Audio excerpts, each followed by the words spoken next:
91 ayat 1 sampai 16. Dalam lindungan Allah. Orang yang duduk dalam lindungan yang maha tinggi dan bermalam dalam naungan yang maha kuasa akan berkata kepada Tuhan, tempat perlindunganku dan kubu pertahananku, Allahku yang kupercayai. Sungguh dialah yang melepaskan engkau dari jerat penangkap burung dan penyakit sampar yang busuk. Dengan kepaknya, ia akan melindungi engkau. Di bawah sayapnya engkau akan berlindung, kesetiaannya lah perisai dan pagar tembok. Engkau tak usah takut terhadap kedahsyatan malam, terhadap panah yang terbang di waktu siang, terhadap penyakit sampar yang berjalan di dalam gelap, terhadap penyakit menular yang mengamuk di waktu petang. Walau 1000 orang rebah di sisimu dan 10.000 di sebelah kananmu, tetapi itu tidak akan menimpamu. Engkau hanya menontonnya dengan matamu sendiri dan melihat pembalasan terhadap orang-orang fasik. Sebab Tuhan ialah tempat perlindunganmu yang maha tinggi, telah kau buat tempat perteduhanmu. Malapetaka tidak akan menimpa kamu, dan tulah tidak akan mendekat kepada kemahmu. Sebab malaikat-malaikatnya akan diperintahkannya kepada kamu untuk menjaga engkau di segala jalanmu.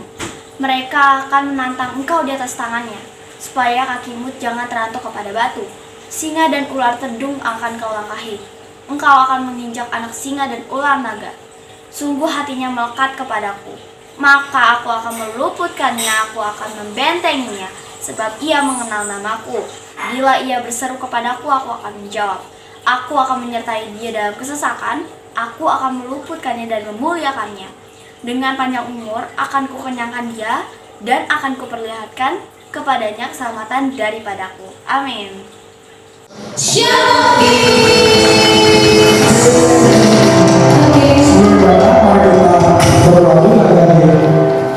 Terima kasih Tuhan atas segala kebaikan-Mu yang Kau berikan pada hari ini.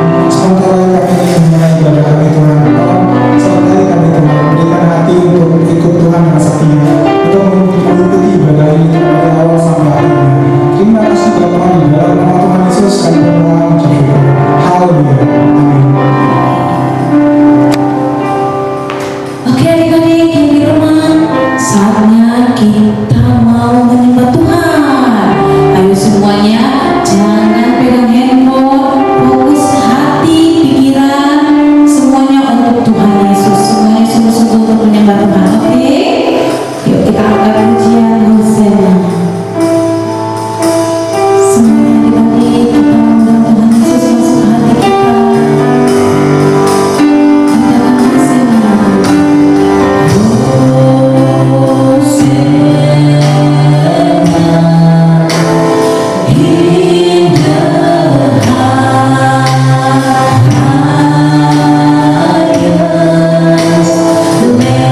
Let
Berikanlah kami pada hari ini makanan kami yang sesungguhnya, dan ampunilah apa yang akan kesalahan kami, seperti kami juga mengampuni orang yang bersalah kepada kami.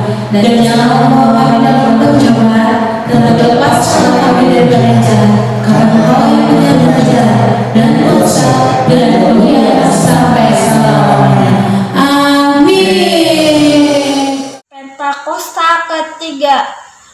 1. Pentakosta ketiga adalah pencurahan Roh Kudus yang dahsyat di zaman now, melebihi yang terjadi di Azusa Street.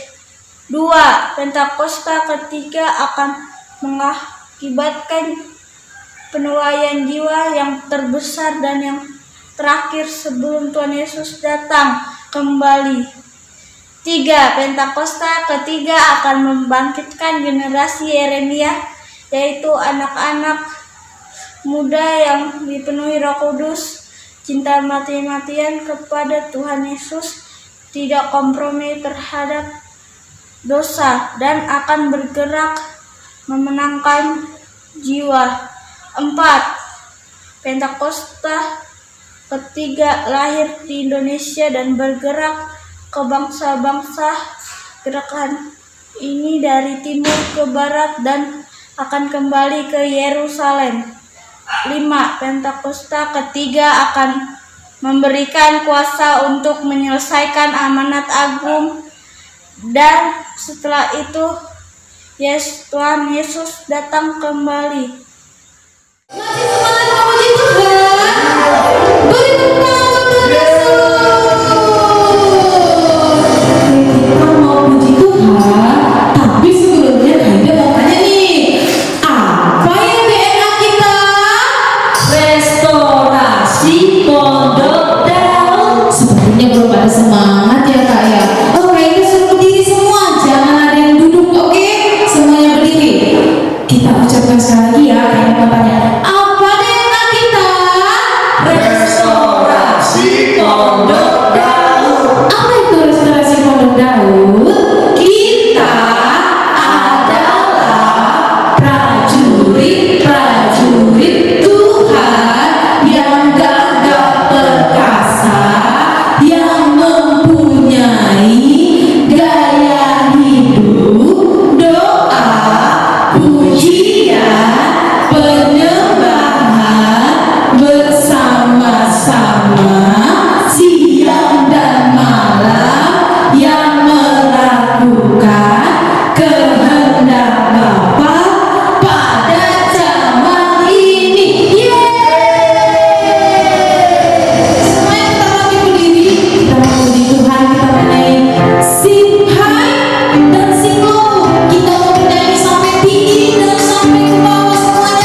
terpuji.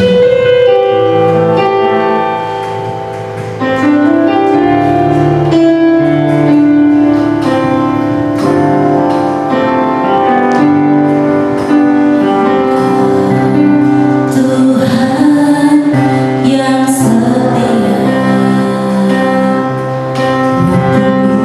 waktu selalu yang terbaik.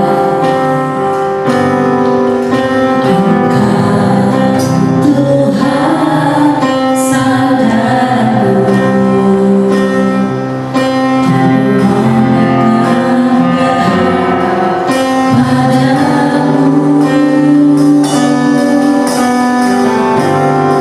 Tuhan saudaraku, Tuhan yang setia,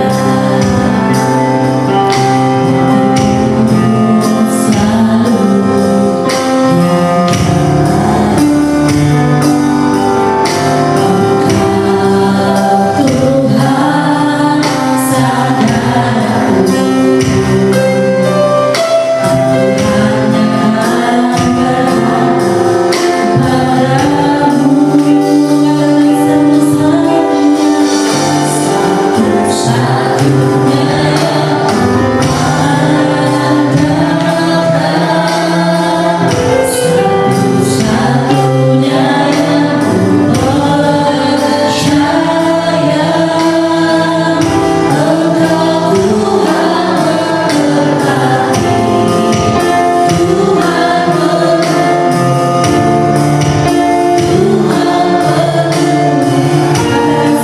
Tuhan saudaraku,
firman Tuhan.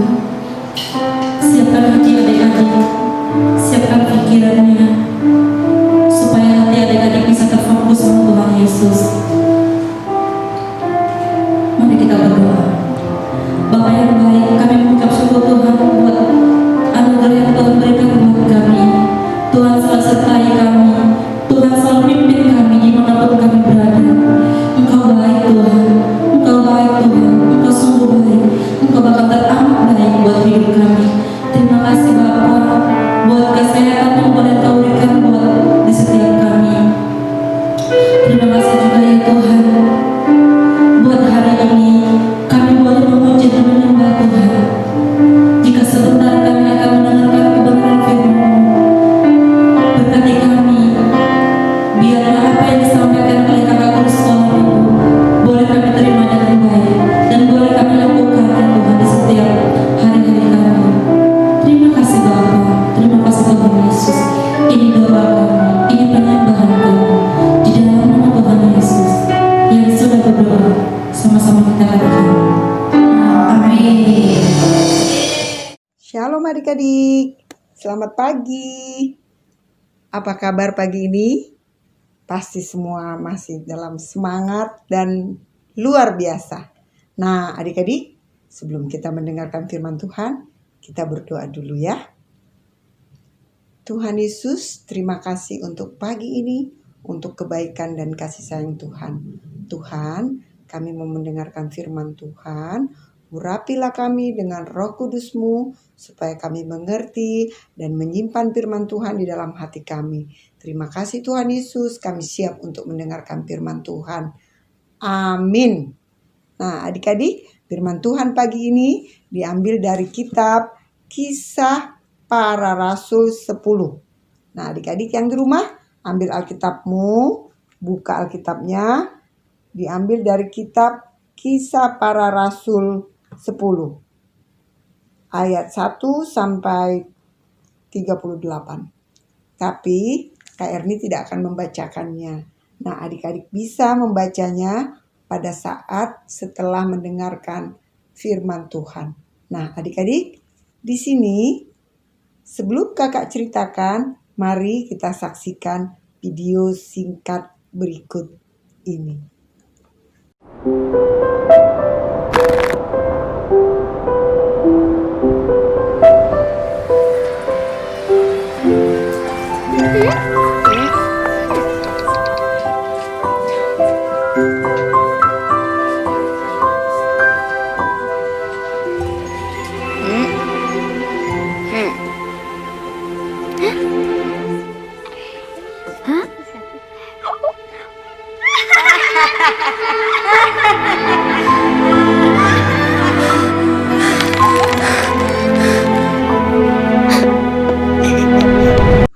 Nah, adik-adik sudah menyaksikan video tadi. Di dalam kitab Kisah Para Rasul diceritakan tentang seorang perwira yang disebut atau digelar sebagai pasukan Italia. Dia adalah seorang perwira yang bernama Cornelius. Cornelius ini cukup baik, sangat baik boleh dikatakan. Karena apa? Dia sangat suka menolong orang. Jadi adik-adik, dia juga selain kuat, bisa berperang karena dia adalah seorang perwira, tetapi hatinya lembut. Dia sangat suka menolong orang. Nah, pada suatu hari ketika dia sedang berdoa dan bersujud kepada Tuhan, dia melihat suatu penglihatan.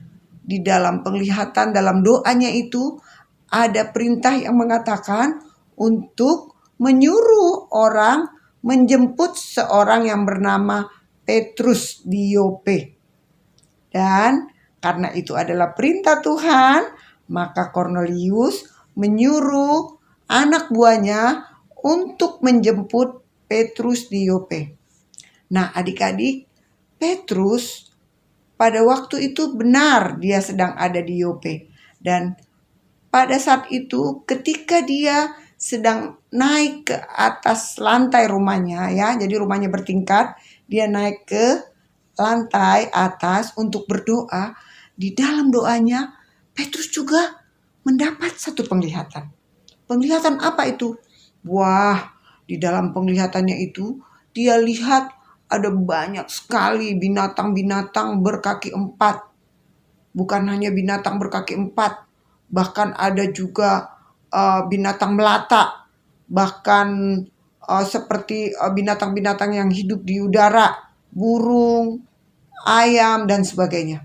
Lalu dalam penglihatannya itu ada perintah yang mengatakan kepada Petrus, Petrus, ambillah binatang-binatang itu, lalu kamu olah, kamu sembelih. Ya, maksudnya dipotong ya adik-adik ya. Terus diolah menjadi masakan. Dan setelah kamu olah menjadi masakan, makanlah. Wah, dia terkejut. Binatang-binatang yang di dalam penglihatannya itu dia lihat ada beberapa binatang yang tidak pernah mereka makan. Bahkan binatang itu menurut keyakinan adat istiadat Petrus itu ada yang haram. Haram itu artinya tidak boleh dimakan. Dan kalau dimakan itu menjijikkan atau bisa membuat perasaan tidak enak dan bahkan menimbulkan perasaan berdosa. Ya adik-adik ya. Sehingga hampir tidak pernah mereka memakannya. Bahkan karena menurut pandangan mereka binatang itu haram, menyentuh pun mereka tidak mau. Nah, tapi di dalam penglihatan itu justru disuruh Petrus untuk memakannya. Dia berpikir, apa maksud penglihatan ini? Apa maksudnya Tuhan? Baru saja dia berpikir seperti itu, tiba-tiba ada suara yang memanggil dari bawah. Lalu dia turun ke bawah untuk melihat siapa yang memanggil. Ternyata dia dipanggil oleh yang menjaga rumah tempat dia tinggal, dan ada tamu di luar yang sedang mencari Petrus. Petrus adalah seorang hamba Tuhan. Jadi dia sering pergi berdoa, mendoakan orang lain, bahkan memberitakan firman Tuhan kepada orang lain. Lalu tamu itu berkata kepada Petrus, betulkah Pak Petrus? Ya, kata Pak Petrus. Pak, saya disuruh menjemput Bapak untuk datang ke rumah tuan saya. Karena tuan saya sedang menunggu Bapak dan keluarganya. Karena dia memang pekerjaannya, maksudnya Petrus, pekerjaannya adalah mendoakan orang, dia kemudian mengikut orang itu. Lalu pergilah dia ke sana, ke Kaisarea, ke tempat Kornelius tinggal. Sesampainya di rumah Kornelius, di sana adik-adik, dia melihat bahwa Kornelius sudah berkumpul bersama saudara-saudaranya. Mereka sudah menyiapkan makanan, mereka sudah menyediakan ruangan yang bagus, dan mereka sudah siap menunggu Pak Petrus. Lalu dia disuruh masuk dan mereka mengatakan, wah terima kasih Pak Petrus, karena Pak Petrus sudah datang ke rumah kami. Kami sudah menunggu-nunggu Bapak. Silakan Bapak menyampaikan apa pesan Tuhan, apa yang Tuhan inginkan kami lakukan. Lalu Petrus kemudian berdiri dan menyatakan apa pesan-pesan Tuhan. Lalu Petrus menceritakan penglihatan yang dialami sebelum dia datang ke rumah Kornelius.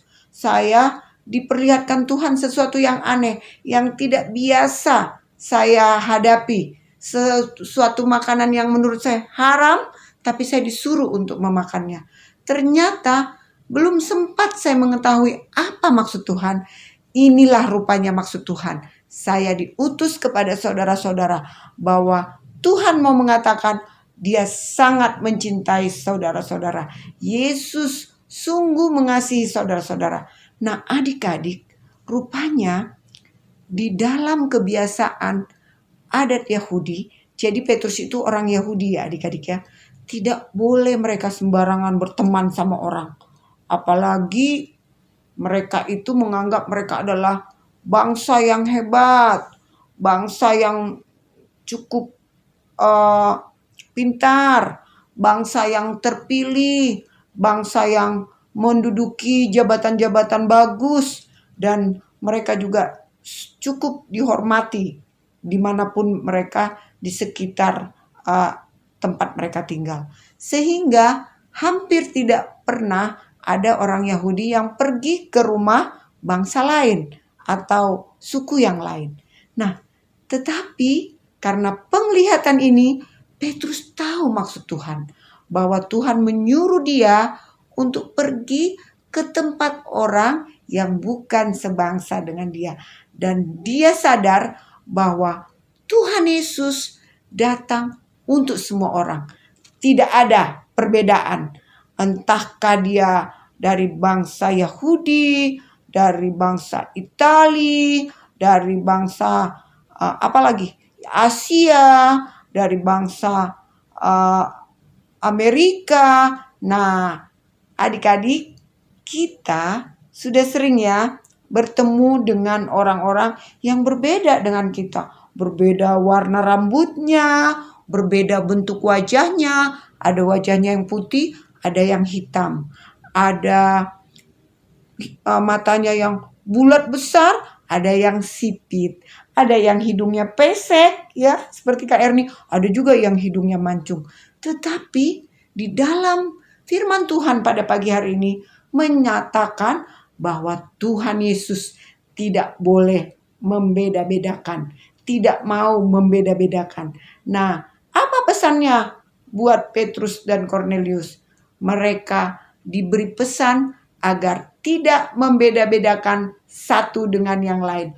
Tuhan Yesus datang untuk semua bangsa. Tuhan Yesus datang untuk semua suku. Tuhan Yesus datang untuk semua bentuk atau model kita yang berbeda-beda. Entahkah kamu pesek, entahkah kamu mancung, atau entahkah rambutmu keriting atau lurus, atau entah seperti apapun. Yang paling penting adalah hati kamu. Kalau hati kita mau menerima Tuhan Yesus dengan sungguh-sungguh, maka Tuhan Yesus akan datang kepada kita dan Dia akan memberikan kasih-Nya yang luar biasa.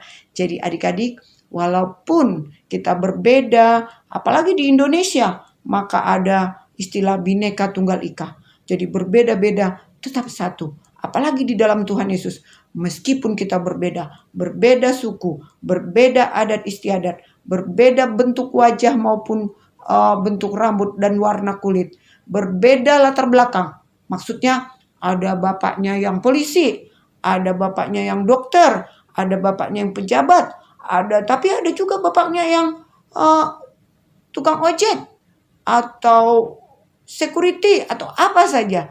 Tapi itu tidak boleh menjadi alasan kita untuk tidak mengasihi teman-teman kita. Nah, adik-adik, walaupun kita berbeda, tetapi kita satu di dalam Tuhan Yesus. Karena Alkitab mencatat di dalam Kisah Para Rasul 10 bahwa Petrus diutus kepada orang yang bukan Yahudi.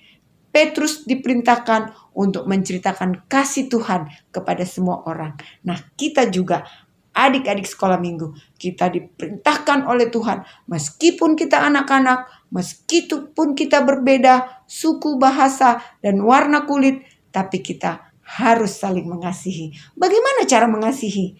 Nah, pertama, kita mendoakan siapa saja. Bahkan kata Alkitab, tidak hanya orang yang baik dan yang kita sayangi, tapi musuh kita doakan. Lalu yang kedua, apalagi? Kita harus selalu rindu untuk mengajak orang mendengarkan firman Tuhan. Buat adik-adik sekolah minggu, boleh mengajak teman-temannya ke sekolah minggu. Boleh mengajak teman-temannya live streaming seperti saat ini. Ayo, mau ikut aku enggak? Kita dengerin online. Ya, seperti itu. Dan apalagi kita juga tidak boleh menghina atau mengejek mereka. Kalau mereka sedang sedih, kalau mereka sedang kesusahan, kalau mereka sedang sakit, atau banyak lagi, kita boleh membantu mereka dengan kasih yang daripada Tuhan Yesus. Karena kasih Tuhan Yesus tidak pernah memandang siapa kamu. Tidak pernah membedakan siapa kamu. Tapi kasih Tuhan Yesus melihat kedalaman hati kita, seperti apa kita sungguh-sungguh merindukan dan mencintai Tuhan Yesus. Oleh sebab itu adik-adik, jangan lupa selalu mengasihi Tuhan Yesus dan wujudkan kasih Tuhan Yesus kepada orang lain dengan tidak membeda-bedakan. Selamat mengasihi Tuhan, dan Tuhan Yesus akan memberikan kepada kita kemampuan untuk mengasihi teman-teman di sekitar kita. Jangan lupa kasihi Tuhan Yesus. Tuhan Yesus memberkati. Mari adik-adik kita berdoa. Tuhan, terima kasih untuk firman Tuhan pada saat pagi ini. Biarlah Tuhan Yesus memberikan kepada kami kasih yang sungguh-sungguh, yang tidak membedakan satu dengan yang lain. Kasih yang selalu menerima kekurangan orang lain. Terima kasih Tuhan Yesus, berikan kami kasih-Mu. Amin. Tuhan Yesus, kami berdoa buat gereja kami ya Tuhan. GBI Raya 18 ya Tuhan. Kami serahkan ya Tuhan buat Bapak Gembala kami ya Tuhan, Bapak Andi Markus ya Tuhan. Berkati keempat waktunya Tuhan, berkati warga mereka ya Tuhan. Tuhan memberkati mereka. Yesus, kami akan menuju juga ya Tuhan buat guru-guru sekolah minggu ya Tuhan yang ada dimanapun mereka berada ya Tuhan. Dan anak-anak sekolah minggu ya Tuhan yang ada dimanapun mereka berada ya Tuhan. Yesus, berkati Indonesia Tuhan, Indonesia penuh shalom ya Tuhan. Berkati tanahnya, airnya dan udaranya kami. Yesus, berkati Bapak Presiden kami, Bapak Joko Widodo, dan Wakil Presiden kami ya Tuhan, Bapak Maruf Amin ya Tuhan. Tuhan Yesus, kami udah ya Tuhan buat virus corona ya Tuhan, virus corona yang sedang ada di Indonesia dan ada di bangsa-bangsa ya Tuhan. Yesus, hentikan virus corona ya Tuhan, biar sekolah-sekolah dan gereja-gereja dapat dibuka kembali ya Tuhan. Yesus, berkati pekerjaan orang tua ya Tuhan. Berkati mereka ya Tuhan yang Yesus, berkati pekerjaan orang tua ya Tuhan. Berkati kesehatan mereka ya Tuhan. Haleluya, amin.